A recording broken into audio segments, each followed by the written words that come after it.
किरण शर्मा।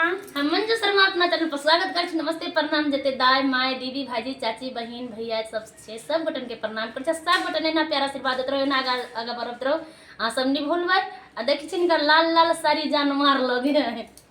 कहू अहाँ सब कमेंट क हमें लाल साड़ी में केहन लगे छी, जान मार लगे कितना लोग के हम घायल करे छी। और अहाँ सब जरूर कमेंट कर। हम दोनों देवरानी जेठानी जा रहे छी बहुत प्यारा से बेटी विवाह गीत बनवा, अहाँ सब जरूर सुनब और जरूर कमेंट करब।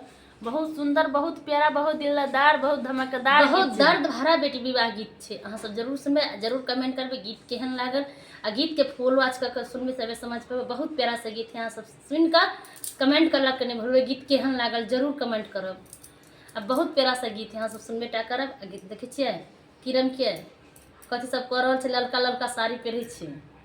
लाल साड़ी में गोरिया झकास लगे छी, अहाँ केतना के दिलवा पर राज करे छी।